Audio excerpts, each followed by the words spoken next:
You know that voice in your head that says, "Don't open the door?" Yeah, I ignored mine. Because when you're a trauma doctor and a bleeding man knocks after midnight, instincts speak louder than fear. Even if that man turns out to be Domenico freaking Lombardi. He knocked once more, barely, then slid to the side, leaving another crimson streak behind him. Every instinct screamed, "Call 911. Lock the door. Step back and let someone else handle it." But I'm a trauma doctor. And some instincts are hardwired, especially the one that says, if there's blood, there's still time to save a life. I unlocked the door. He didn't fall in, but he staggered, eyes sharp with pain and something sharper, warning. His gray joggers were soaked with blood down one leg. His left arm hung stiff at his side, a thick tattooed forearm trembling as he tried to stay upright. There was a gun holstered under his jacket. A real one. Not tucked. Trained. "Don't help me," he rasped. "Just let me bleed. Safer that way." I stepped back but didn't move away. "If you can talk, you can still be stabilized. Sit." "You don't know who I am," he growled. "You shouldn't see my face. Then be grateful I'm a doctor, not a cop." He stared at me, and for a second, I thought he might bolt. But instead, he crumpled onto the couch in my front waiting room, like someone who'd decided to lose consciousness on purpose. I rushed for gloves, gauze, anything I had. My hands shook as I peeled back the soaked fabric at his shoulder. Gunshot. Clean through. Deep, but no exit tear yet. I'd need to track it with instruments I didn't keep here. But I could stop the bleeding. That's when his phone buzzed. I hesitated, then picked it up to silence it. The caller ID read, Lombardi HQ. And in that moment, I understood what he hadn't said. I wasn't just treating a stranger. I was treating Domenico Lombardi. The name that made headlines and whispered threats. The man whose enemies vanished. The man who just bled into my clinic like a shadow from the wrong side of every oath I'd ever sworn. And I hadn't just seen his face, I was the only thing keeping it alive. I stared at the caller ID on the cracked screen, Lombardi HQ. My breath caught, thumb hovering just above the decline button. I didn't press it right away. I waited, heart pounding, as the phone vibrated in my hand like it was pulsing with the weight of the name itself. When I finally rejected the call, it felt less like a choice and more like buying myself time. Domenico Lombardi. That name. I hadn't said it aloud yet, hadn't let it pass my lips, but it settled on my chest like a weight. I'd seen that name in newspapers, on late-night crime documentaries, whispered behind closed doors at the hospital. He wasn't just a criminal. He was the criminal, the kind who never got arrested, only referenced in headlines when someone else turned up dead. I grabbed my laptop from under the clinic's front desk and carried it to the treatment room, forcing my hands to stay steady. The man on my couch hadn't moved, still unconscious, still bleeding through my gauze. I typed quickly, searching articles, images, whatever I could find. I didn't want confirmation. I needed it. I needed to know I wasn't imagining this. The first photo I found was grainy, clearly years old, a tall, broad man in a suit, flanked by bodyguards, face barely visible. But then I found another. Clearer. A court sketch from a racketeering hearing he never showed up to. And then another, a security camera still from a charity gala. Same eyes. Same jawline. Same scar above the brow. My patient was Domenico Lombardi, which meant I was currently harboring the most dangerous man in New York. He groaned softly behind me, and I spun, guilt clashing with adrenaline. He shifted slightly, but didn't wake. I stood over him, studying the face beneath the pain. Even now, there was a kind of control in the way he slept, jaw tight, shoulders tense despite unconsciousness. Like he didn't trust the world even in sleep. I didn't blame him. I didn't trust the world either, not after tonight. I paced for a moment, the fluorescent lights above buzzing faintly, my brain louder than the room. If anyone found out I was treating him, I could lose my license. If the wrong people found out, I could lose a lot more. But still, I didn't regret what I'd done. Not yet. Fear and logic said I should. My hands, still gloved, still stained with his blood, said otherwise. Eventually, I pulled a chair close and sat beside him, watching the rise and fall of his chest. The bleeding had slowed. His color, though pale, had stabilized. I had no idea how long he'd been running or how bad things were, but he needed rest more than anything now. I'd given him painkillers, stitched what I could, and bandaged the worst of it. It wasn't perfect, but it was enough. The phone buzzed again. Lombardi HQ. I silenced it, turned the screen down. I couldn't call them back. Not yet. Not when I didn't know what kind of people answered on the other end. Not when I didn't know what they'd do to me for picking up. Or worse, for not. An hour passed. Maybe two. I cleaned up the room, disposed of the bloody gauze, sterilized the tools. Every few minutes I checked his vitals. Every few minutes I told myself this was temporary, that as soon as he could stand, I'd send him on his way. And every time I repeated that, I felt less certain I meant it. Just after 3 a.m., he stirred. His hand twitched.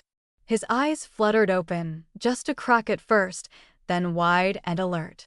And when they found mine, I saw it, the sharp, lethal focus of a man used to waking up in danger. "Where am I?" he rasped. "You're in a clinic," I said, calm but firm. "My clinic. You collapsed outside my door. I stitched you up. You're stable now." He tried to sit up but grimaced, hand going to his shoulder. "You should have left me." I didn't. I kept my voice even. "I'm a doctor. That's what I do." His gaze narrowed, like he was trying to read something written behind my eyes. "You know who I am." I nodded. "I figured it out when your phone wouldn't stop lighting up with Lombardi HQ. Then I looked it up." He didn't speak right away. Just watched me. Assessed. "And you still treated me." "Yes." "That makes you a liability," he said, blunt as a hammer. "Or something more." I met his gaze and didn't look away. He let out a low, humorless laugh, then coughed from the pain. "Smart. Brave. Stupid. All three, apparently." I sat back, arms crossed. "So what now? Are you going to kill me to protect your secret?" "No," he said, without hesitation. "If I wanted you dead, I wouldn't have knocked. You saved my life. That's not something I take lightly." A beat passed between us, the kind that feels like a wire stretched too tight. His breathing was rough, but steadier now. His eyes never wavered. And mine, despite the fear clawing at my ribs, refused to drop. "Why were you alone?" I asked quietly. He leaned his head back against the cushions. "Because someone inside my crew sold me out. And if I'd gone to a hospital, they'd have called the police. Or worse, called the ones who want me dead. So instead, you found me." "Didn't find you," he murmured. "I ran. I bled. I saw lights. I knocked." He glanced at me. "Guess I got lucky." I stood, needing to move, needing space from the weight of his gaze. "You can't stay here." "I know. But you can't leave either." "Not yet. You're not healed." His eyes closed briefly. "Then we're both trapped." I didn't say anything. Just nodded and walked out of the room, locking the door behind me, not to keep him in, but because suddenly the outside felt just as dangerous. I needed air. Needed to breathe. I stepped into the back alley, leaving the front door security cam on.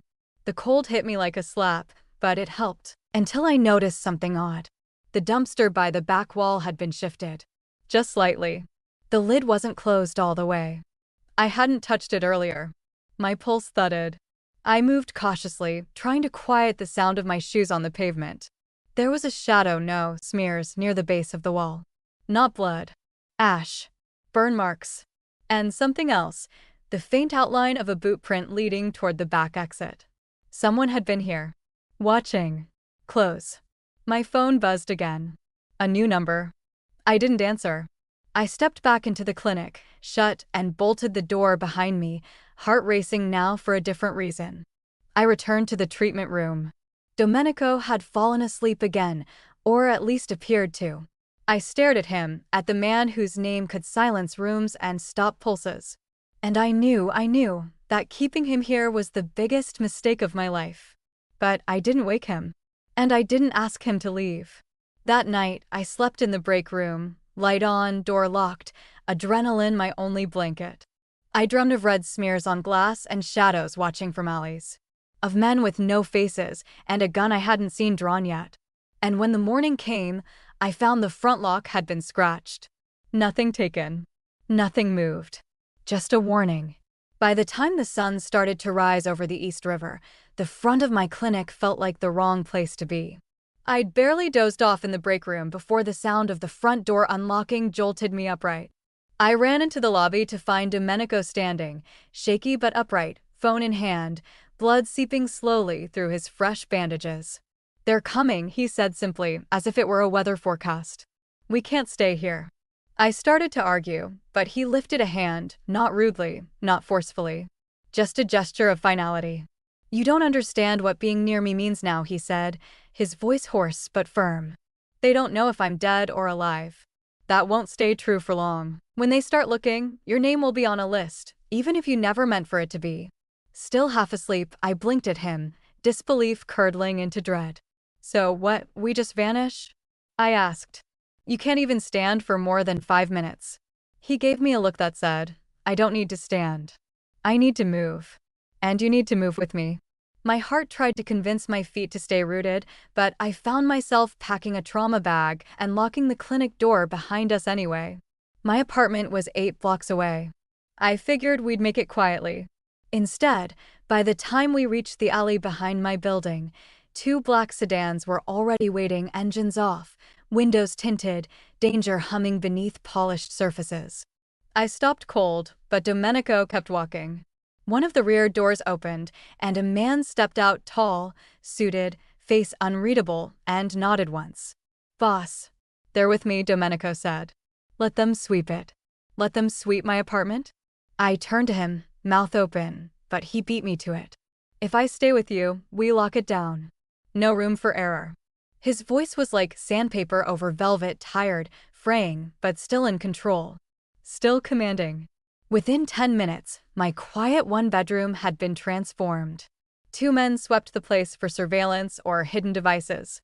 A third secured the windows. Another posted up at the door with a low murmur into his earpiece. My bookshelves, my couch, my comfort zone invaded by silence and weapons and purpose. I just stood there, arms crossed, watching my life shrink into a safe house for a criminal. Domenico limped down my hallway, expression unreadable, and paused at the guest room. "This'll do." I didn't respond. He turned toward me. "You're safer here. That clinic wasn't secure. And it's already marked." "I never asked you to, you didn't," he cut in. "But now that you're involved, I'm not giving you the illusion of choice. Only the reality of danger." I hated how calm he was. Hated that he wasn't wrong. Hated that I couldn't deny the dark part of myself that felt safer knowing someone dangerous had decided I was his to protect. So I nodded. Once. Then turned away to boil water I didn't need and organize my medical kit like it mattered. Later, as the quiet settled and his men rotated shifts, I stepped into the guest room to check his vitals. He sat on the edge of the bed, shirtless, the edge of a fresh bandage visible beneath his collarbone. His body was a story of violence, tattoos etched across muscle, old scars trailing down his side, a bullet graze on his ribcage. My hand hovered over one particularly brutal-looking line that curved near his spine. "That one?" I asked quietly. He looked down at it, then up at me. "Mexico. Car bomb. I was supposed to be in the back seat. And this." I pointed to another, deep, clean, surgical. He smirked faintly. "That one? Divorce." I couldn't help the laugh that escaped me, even as I tried to stifle it. He smiled, barely, but it was there. The tension in the room broke for a moment, replaced by something quieter. Something human. And in that pause, I forgot to be afraid. "You ever wonder what your body would say if it could talk?" I asked him. "It wouldn't shut up," he replied. "But it wouldn't say the right things."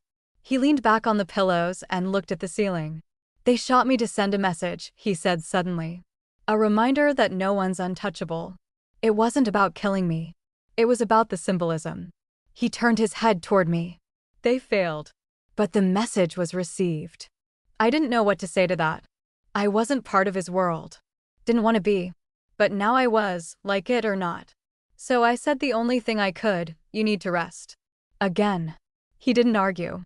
The days blurred after that. I monitored his wounds, administered antibiotics, kept his blood pressure steady. He asked for updates I couldn't give. I asked questions he refused to answer. It was like playing chess on opposite boards, different rules, different risks, same gravity pulling us into check. But there were moments. Moments when I'd catch him watching me, not like a threat, but like someone trying to memorize something they never expected to have. Once, I brought him tea. He stared at the cup a little too long. "Haven't had this since my mother died," he murmured. Then drank it without another word. He never asked personal questions. But he always listened when I spoke, even the mundane. And it was that stillness, that impossible quiet in a man with a body count, that unsettled me the most. He could kill a man in a heartbeat, I was sure of it. But he let me bandage him like he might break. I caught him standing one night, shirt half on, blood visible through the gauze. "Sit down," I snapped before I could think. He winced, but didn't comply. "You're pushing yourself too fast. You're still healing." "I can't afford to stay still for long," he muttered. "There's no safety in pause. There's no survival in bleeding out, either." He turned to face me, and for the first time since I met him, he looked shaken. "I can't show weakness," he said. "Not even here." "This isn't weakness," I said quietly. "It's healing." That word, healing, landed like a foreign language between us. He tried to take another step, and that's when it happened. His knees buckled. He caught the dresser with one hand, but his body twisted the wrong way. He hit the floor hard, shoulder first, a sharp cry breaking past clenched teeth. I was already on my knees beside him before the echo finished. Blood soaked through the gauze. Fast. Faster than it should have. "You tore the stitching," I hissed, pulling my gloves from my pocket, already scanning the tear. "You reopened everything." His face was pale. His breathing shallow. But his eyes were on me. "Don't panic," he whispered. "You're better than panic." "I'm not panicking," I lied. I worked quickly, applying pressure, assessing the damage. His shirt was already ruined. His temperature was dropping. I called for one of the guards. "I need saline now. Bring my kit." As I cut through the gauze and started restitching the worst of the tear, his hand brushed mine. "You could have walked away," he murmured. The moment I knocked. "I still can," I replied, not looking at him. "But you won't." I didn't answer. Just stitched and worked and cursed and hoped. By the time I finished, he was out cold again. And this time, when I cleaned up, I didn't tell myself I was doing this for a patient. If you were in Eulalia's shoes, would you have opened the door that night? Or would you have turned away from the danger?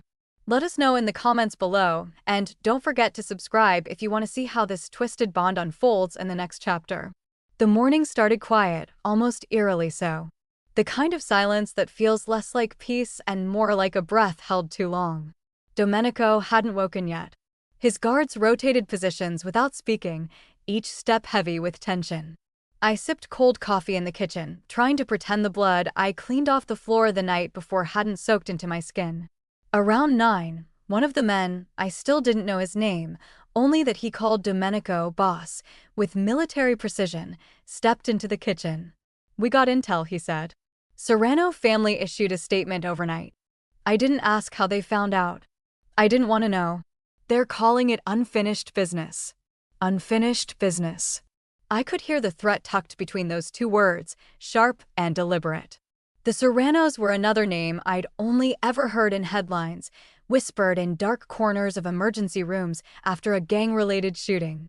Domenico hadn't mentioned them by name, but it didn't take a genius to connect the dots. "What do they want?" I asked. "To finish what they started," the guard said. "They know he's alive now. They don't like mistakes." He glanced down the hallway. "We recommend moving him. Safer if he's off the grid again." I nodded slowly, my pulse starting to rise. The idea of uprooting again, of becoming a moving target, sent a shiver through me. But when I walked back into the guest room and told Domenico what his men suggested, he didn't hesitate. "No, you don't even want to consider it?" I asked. "No," he repeated, sitting up, teeth clenched against the pain. "If I run again, I look weak. That's what they want. Fear. Retreat. Not this time." He met my eyes. "This is the line." I exhaled hard. "You're willing to die for your ego?" "I'm willing to live for my legacy," he replied. "And I'm not leaving you unprotected again. They've already marked this location. If they come, we meet them. Here. I started to argue, but before I could speak, he turned toward his men gathered in the hallway. His voice didn't rise, but it didn't need to. She's under my name now. Anyone who touches her dies. I felt the shift in the room the moment he said it. The guards straightened subtly. Eyes snapped to me, then back to him, as if confirming it was official. I opened my mouth to respond, but Domenico was still speaking. You circulate it. Serrano's, associates, everyone. Word spreads today. She's protected. I waited until we were alone again before confronting him. What does that mean under your name? I asked, my voice low but sharp. I didn't ask for that. It doesn't matter, he said. You saved my life. That makes you mine to protect. He said it like it was law, not affection. Like it was currency in a world I didn't understand. I'm not an object, I snapped. You don't get to put your name on me like I'm a possession. It's not possession, he said, finally looking at me. It's declaration. It's survival. Anyone wearing my protection is off limits. It's the closest thing to a guarantee you'll walk out of this alive. I took a step back, needing space from the gravity of his words. I didn't choose this. You did, he said. The second you opened that door and pulled me inside. You chose to help a man who could ruin you. He let the silence sit between us, then added, now I'm choosing to make sure you don't get punished for that choice. I hated how logical it sounded. How much sense it made in his world. In mine, it was terrifying. But in his, it was protection. My hands shook, and I hated that too. The rest of the day moved with strange clarity. His men reinforced the apartment further. Extra locks, more cameras, windows sealed. Domenico insisted on walking the perimeter himself, despite his healing wounds. I trailed behind him, still trying to make sense of what my life had become. That night, I went to the clinic. I had patients. Real ones. Appointments I couldn't cancel without raising suspicion. Domenico's men followed me, discreet but ever-present, stationed at exits, watching everyone who came and went. I thought I could focus. I was wrong. It was the last patient of the day that shattered the illusion. He stumbled in through the front doors, bleeding heavily from his abdomen. Mid-30s. Eyes wild with panic. I moved toward him instinctively, calling for a gurney. Stab wound, I shouted to my nurse. Get the trauma tray. We wheeled him back. He was losing blood fast, too fast. I applied pressure to the wound, trying to stabilize, but it was deep. Jagged. Not random. What happened? I asked, trying to keep him awake. He blinked slowly, struggling to breathe. His eyes locked on mine. And then he said it. They're coming, he rasped. For him. And for you. My breath caught. My hands froze. What? I whispered, leaning closer. Who sent you? But he didn't answer. He exhaled once, hard. Then went still. I pressed harder, started chest compressions, shouted for a crash cart. But it was too late. He was already gone. I stood over his body, blood on my gloves, sweat on my brow, the weight of his words like a chain around my neck. They were coming. Not just for Domenico. For me, too. The days passed like slow-moving storms, quiet on the surface, heavy with pressure underneath. Domenico healed slowly, though he refused to acknowledge it. His movements were cautious, his silences deeper, and yet the space between us kept shrinking. It wasn't intentional. But in a one-bedroom apartment filled with security, shadows, and the smell of disinfectant, closeness was a natural byproduct of survival. He didn't say much, and when he did, it was stripped of flourish. No dramatics. Just facts, delivered in the voice of a man who'd seen too much to waste time dressing up the truth. I learned to listen between the lines. I learned to read the moments when his shoulders tensed for no reason, or when his eyes flicked to the windows a second too long. His world didn't operate in peace, it operated in calculation. Still, something had shifted since the clinic incident.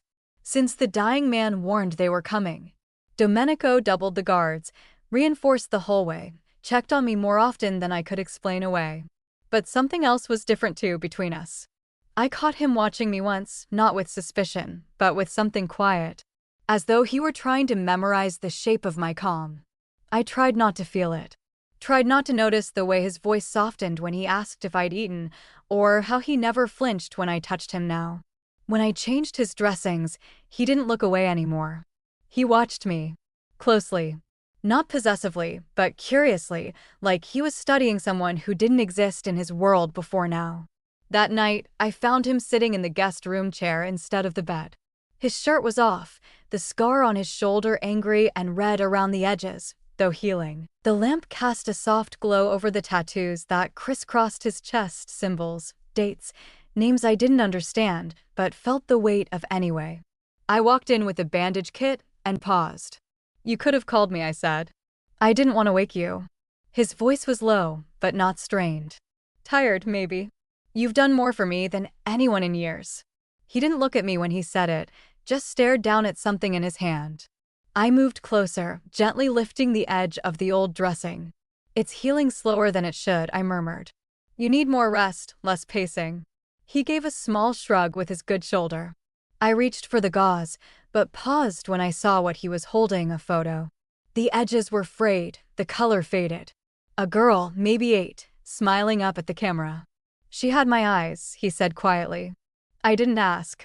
I just knelt in front of him, setting down the kit. He held out the photo like it was something sacred. Her name was Julia.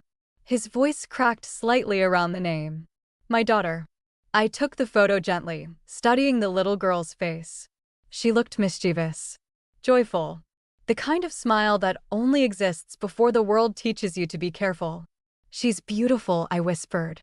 "She was," he said. "Until a car bomb meant for me took her. 3 years ago. I was supposed to drive that morning. She borrowed my keys to get something out of the trunk. I was 10 seconds late." I felt something hollow open in my chest. "Domenico, that was the last time I let anyone close," he continued, eyes locked on the photo. "Until now." He looked up at me then, and I couldn't breathe. "You didn't just save my life, Eulalia." The way he said my name made it sound softer than it had ever felt. "You reminded me I have one." My hands trembled slightly as I started cleaning the wound. He didn't flinch, just kept looking at me, like I was something he'd never expected to find in the wreckage of his world. I focused on the gauze, on the routine, because looking at him in that moment felt too much like looking into a truth I wasn't ready to claim. "Don't put that on me," I murmured, though my voice betrayed me. "I'm not," he said. "I'm just telling you what's real." I didn't reply. Didn't trust myself to. I finished wrapping the new dressing and stood, needing distance. But before I could step away, his hand gently caught my wrist. "Stay," he said. I did. We sat there in silence. Him holding the photo of the daughter he'd lost. Me holding the weight of what it meant to be seen by someone like him, not as a tool or a liability, but as something human. Something fragile and dangerous all at once. I didn't know if that scared me more or less. Later that night, I stood at the window, staring out at the street below. The city moved on, unaware that my apartment was a fortress of secrets and scars. I thought about Julia. About the way Domenico said her name like it still broke him in two. And I wondered what kind of man a world like his demanded someone become just to survive. I heard a knock at my door and opened it to find Matteo, one of Domenico's inner circle, looking pale. "Boss needs you," he said. Now. My stomach turned. "What's wrong?" "They've breached the perimeter." I didn't ask who. I already knew. I rushed down the hall and found Domenico standing, fully dressed, gun holstered, jaw set like iron. His men moved fast around him, securing windows, checking sight lines, speaking in clipped, precise tones. "How?" I asked. He didn't look at me. "There's a mole. Someone on the inside."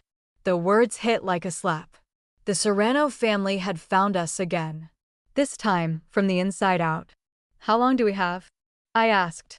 Domenico finally turned to me. "Not long enough." The door lock clicked. The first shot rang out. And the apartment stopped being a safe house. It became a war zone. Domenico carries the weight of his past like armor. Do you think he deserves a second chance, or is the cost of his world too great? Tell us what you believe in the comments, and don't forget to subscribe so you don't miss what happens when the walls finally fall. The first shot shattered the living room window. Glass exploded inward like 1,000 tiny daggers, and I dropped to the floor instinctively, heart pounding, ears ringing. Domenico barked orders in Italian as his men responded in perfect sync, moving like chess pieces across my apartment, now an active war zone. The crack of gunfire echoed down the hallway, too close, too loud. I crawled behind the kitchen island, pressing my back to the cabinets, one hand clenched tight around a surgical scalpel I hadn't realized I was still holding. It was chaos and precision all at once, gunfire, shouting, boots against hardwood. I heard one of Domenico's men grunt in pain, followed by a thud that made bile rise in my throat. I peeked around the edge of the island and saw him, Matteo, clutching his side, blood pouring between his fingers. No one had time to reach him. I didn't think. I just moved. Matteo, I hissed, crawling low across the broken glass, dodging past the overturned coffee table. He looked up at me, pain etched into every line of his face. Don't move, I said, already pressing my hands to the wound, fingers slick with blood. I tore open the front of his shirt, found the entry point. High abdomen. Shallow but bleeding fast. I grabbed a kitchen towel and packed it in hard. Keep pressure here, I said, then yelled over my shoulder, I need gauze and a med kit now. One of the guards tossed the kit without turning around, still firing out the window. I stabilized Matteo with trembling hands, focused only on keeping him conscious. This wasn't supposed to be happening. I wasn't supposed to be doing this on my living room floor. Just as I tightened the makeshift bandage, I heard Domenico shout, and then a sound I'd never forget. Not a gunshot. A gasp. A thud. Something in my chest cracked as I turned. He was down. Domenico. I scrambled up and ran to where he'd fallen, ignoring the pain that shot up my knees from crawling. He was on his side, blood pooling beneath his shoulder, one hand twitching weakly toward his gun. I dropped to the floor beside him and turned him over gently. Where? I asked, already pulling his jacket off. Show me where. He tried to speak, but his lips barely moved. I found the wound lower shoulder, clean entry, but the bleeding was heavy. I looked into his eyes. They were glassy, unfocused. Don't you dare, I whispered. Don't you dare do this again. I called for help, but no one could come. They were too busy holding the perimeter. This time, it was up to me. Again. I dragged him, with everything I had, into the living room, behind the overturned couch. I ripped open the med kit, hands slick, adrenaline surging. I pressed gauze to the wound, hard, and he winced. Talk to me, I said. Don't pass out. He didn't reply, but his hand found mine bloody, shaking, and gripped tight. I cleaned the wound quickly, clumsily, whispering encouragement like a prayer. You're fine. You're okay. You're just being dramatic. His breath hitched in a laugh, or maybe it was pain. I threaded the needle, stitched fast, the rhythm almost mechanical now. He watched me with eyes that saw everything, even through the haze of pain. I'm still here, he whispered. His voice cracked. Because of you. Tears burned behind my eyes. I pressed my forehead to his for a moment, just long enough to breathe. You're not allowed to die in my house, I said. That's not how this ends. I finished stitching, packed the wound, and wrapped his chest with trembling fingers. My shirt was soaked. My hands were trembling, but his pulse was steady. I leaned back against the couch, trying to collect myself. The shooting had stopped. Silence filled the room like smoke, thick, unreal. His hand was still in mine, bloodied and warm. I looked down at it, then up at him. His eyes were clearer now. Focused. On me. And then he kissed me. It wasn't urgent. It wasn't desperate.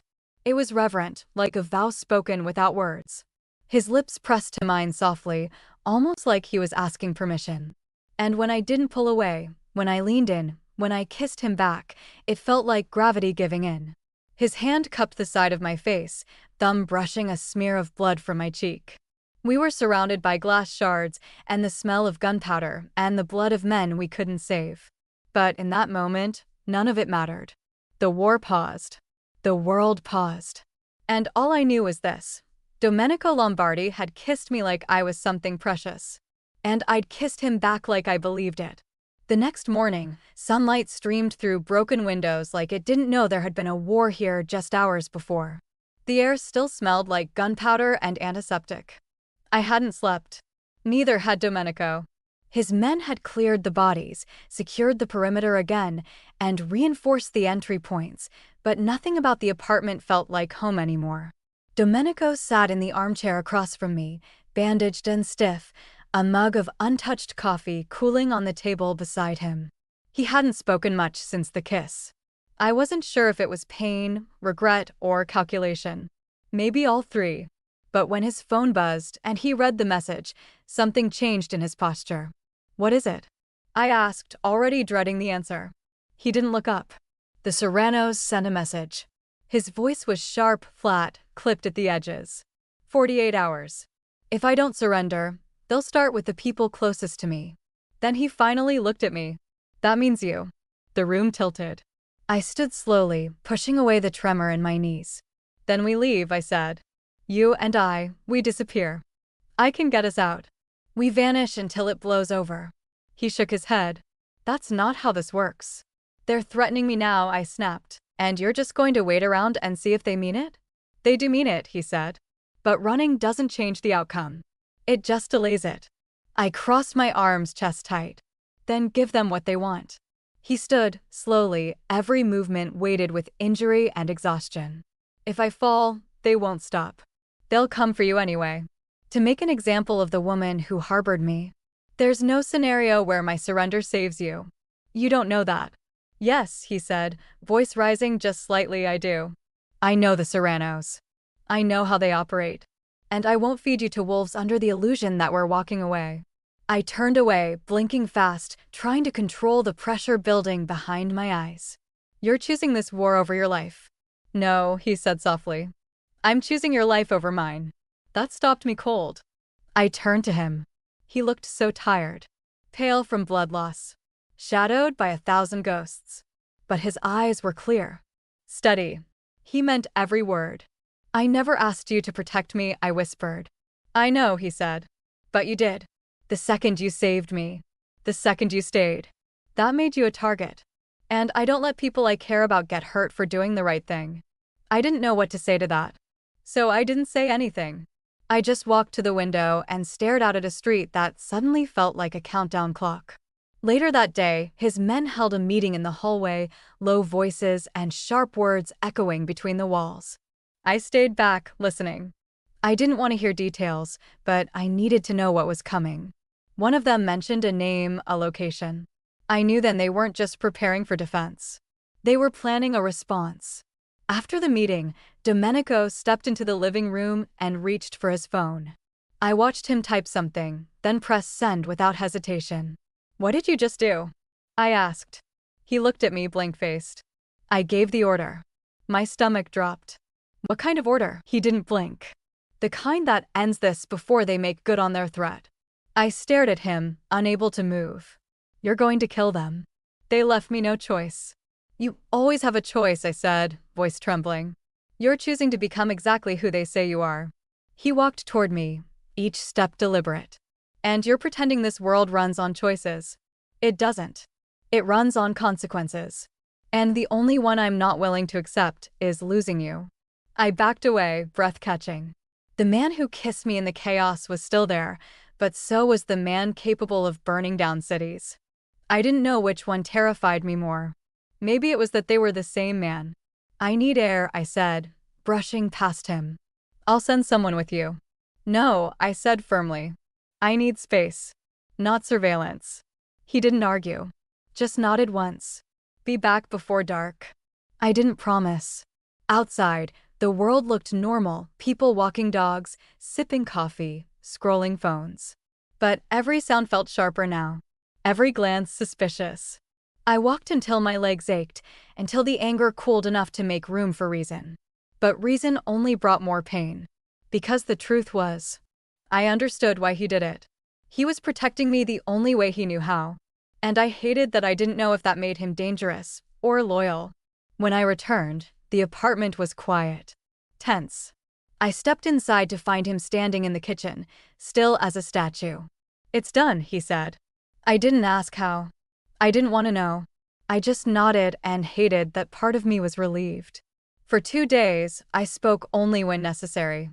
My hands still cleaned Domenico's wounds, still checked his pulse, still made sure he took every dose of antibiotics. But my voice was stripped of warmth. The way I looked at him had changed, not with fear exactly, but with a quiet calculation I couldn't hide. I still touched him. I still saved him. But I couldn't forget what it cost. He noticed, of course. Domenico missed nothing. He watched me with eyes that had once softened when I entered the room, but now stayed cautious. Waiting. Like he knew I was slowly stepping back, inch by inch, from something we'd both leaned into too hard, too fast. He tried twice to bridge the silence. Once with coffee. Once with a story about his mother and her terrible homemade gnocchi. I smiled politely at both, but the smile never reached my eyes. The kiss we'd shared felt like a different lifetime, something that had belonged to the space between bullets, not the reality we'd returned to. And even though I knew why he'd given that order, part of me still flinched when I looked at his hands. On the third night, he found me in the hallway outside the guest room, sitting on the floor with my knees pulled to my chest. The apartment was too quiet. His men had pulled back to the stairwell after the order had gone out.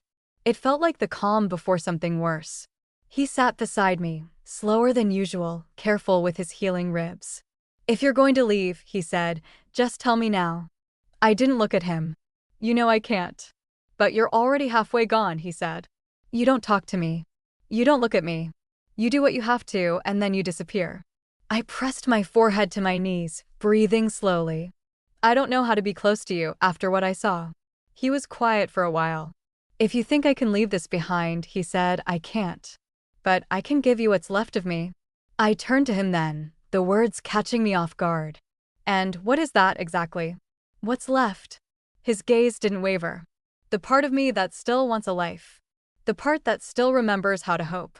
Even if that hope looks like you stitching me back together night after night." I searched his face. "What would you be without all this violence?" He didn't hesitate. "Dead. Or something worse." The honesty stunned me. Not because of the answer itself, but because of the weight behind it, how certain he was, how resigned. Like he'd made peace with the fact that survival came with a body count. Like he no longer grieved the pieces of himself he'd had to kill to become the man he was. I looked away. "Sometimes I think I'm falling for the man underneath the scars," I said. "But I don't know how to love someone whose shadow is darker than the room we're standing in." "I don't want you to love the monster," he replied. "I want you to love the man the monster protected." I let that sit between us.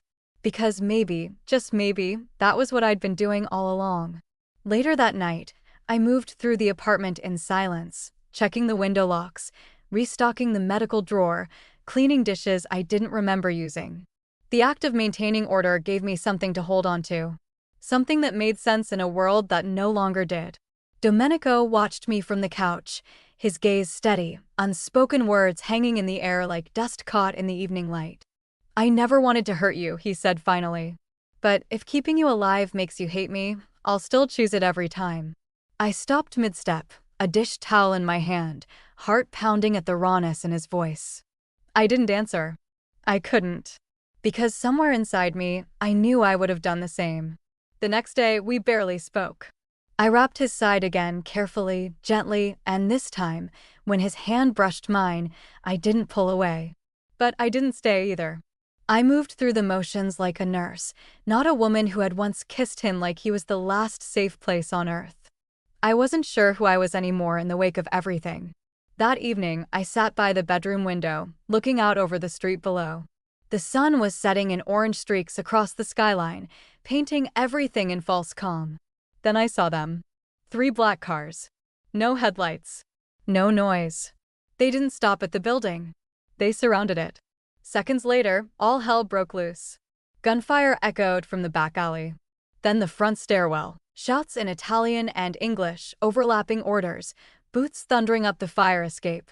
I bolted into the hallway just as one of Domenico's men grabbed me and shoved me toward the safe room hidden behind the kitchen wall. "Stay here," he yelled. "Don't open this door unless it's him."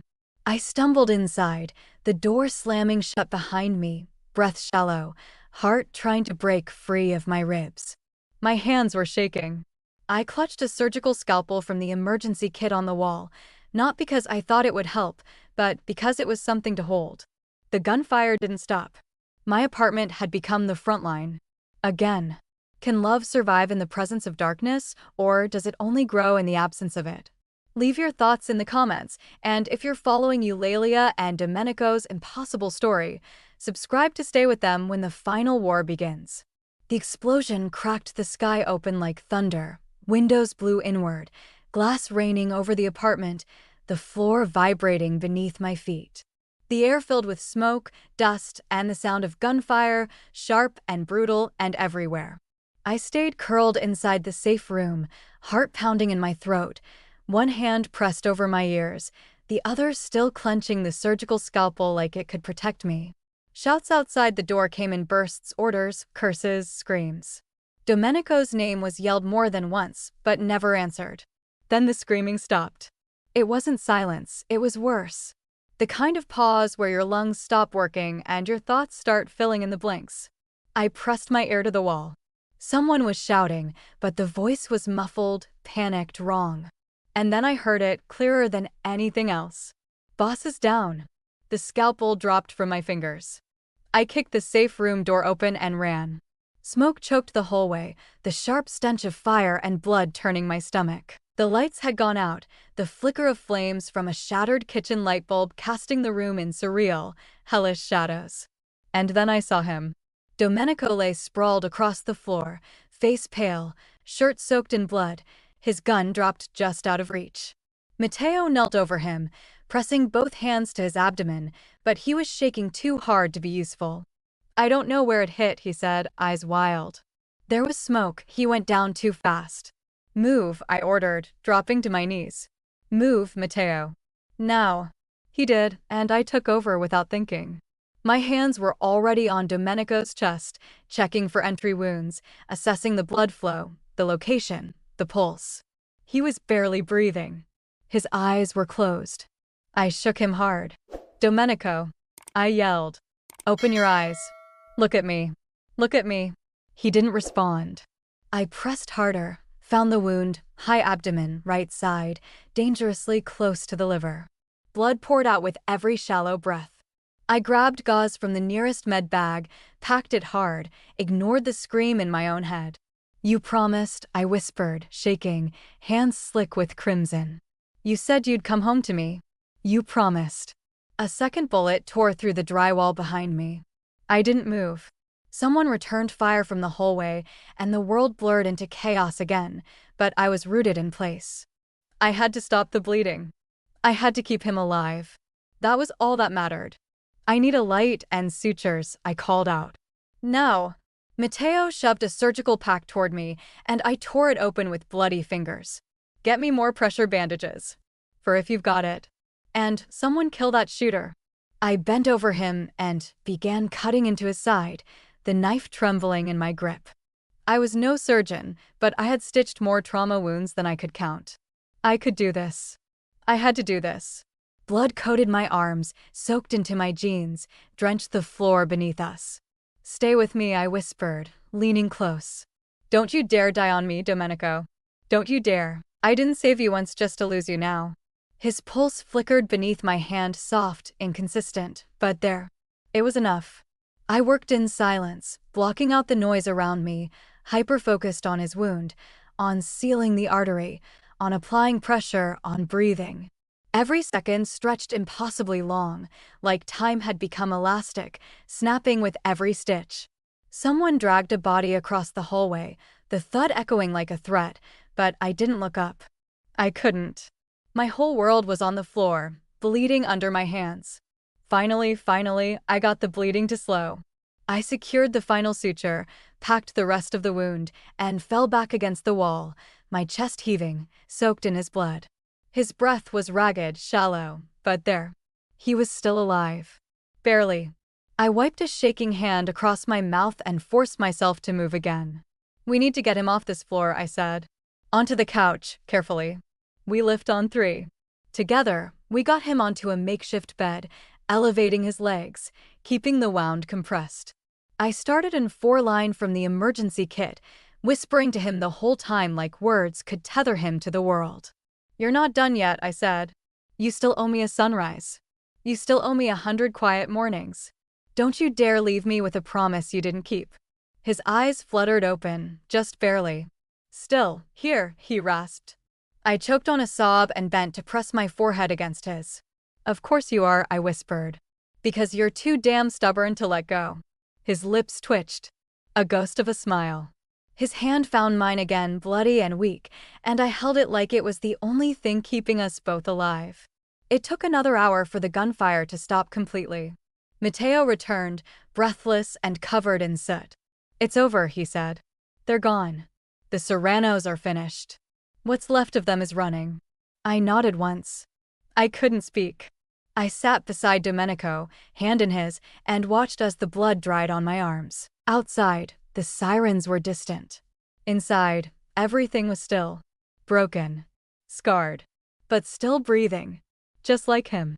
The scent of rubbing alcohol and lavender oil filled the clinic, faint but familiar. It was a quiet Tuesday afternoon, the kind of day that made time feel slower, softer, almost forgettable. Outside, the city moved as if nothing had happened, no gunfire, no ultimatums, no blood drying between the cracks of hardwood floors. Inside, I focused on filing patient reports, my hands steady for the first time in weeks. The scars on my knuckles had faded, but not the ones deeper in my chest. I hadn't seen Domenico since the war ended. Not really. He'd survived the surgery, then left under the cover of night with his men while I slept beside his hospital bed. A note left on the nightstand had simply read, "Heal. When you're ready, I'll come back." So I healed. Slowly. Quietly. The way people do when they've survived something they can't explain in words. The bell above the clinic door chimed. I looked up out of habit, expecting a patient or a delivery. But instead, there he was. Domenico Lombardi. Clean suit. Crisp lines. Stillness in his posture like a coiled spring. And scars that no longer bled, but still told stories. My breath caught before I could stop it. He looked different. Not softer, not safer, but steadier. As if surviving had forced some old version of himself to surrender to something more human. He walked to the desk without a word and placed something small, cold, and metallic on the counter between us. A key. I stared at it for a moment, unsure if I was dreaming. What is this? A beginning, he said. Or maybe a thank you. Or maybe both. I picked it up. It was heavy. Real. Not just a gesture. To what? I asked, voice quiet. A building, he said. 3 blocks from here. Fully renovated. Top floor suite turned into a clinic. State-of-the-art equipment. Your name already on the glass. He paused. No strings. I stared at him, blinking. You did all of that? You saved my life, he said. Twice. I want to spend the rest of it proving you didn't make a mistake. I didn't speak. Couldn't. My fingers curled around the key like it was some kind of truth I hadn't let myself believe. I know I'm not easy, he continued, softer now. I know what I've done. I know who I am. But I also know what it means to owe someone more than blood. You didn't just put me back together, Eulalia. You gave me a reason not to fall apart again. I looked up at him. He wasn't asking for forgiveness. He wasn't begging. He was offering. Not a fairy tale. Not an escape. But something far more terrifying. A life. You once told me you couldn't leave that world behind, I said. I can't, he admitted. But I can build a place in it that's safe for you. And I can promise this, if you ever need me, I'll come running. No matter what I'm covered in. No matter who I've become. I nodded slowly. The tears didn't fall. Not yet. But they burned at the edge of everything. I stood, walked around the desk, and stopped in front of him. No words. No declarations. I just took his hand. He let out a breath like he hadn't known he was holding it. Our fingers intertwined, his rough and scarred, mine still trembling slightly from the memories. I didn't know what the future looked like.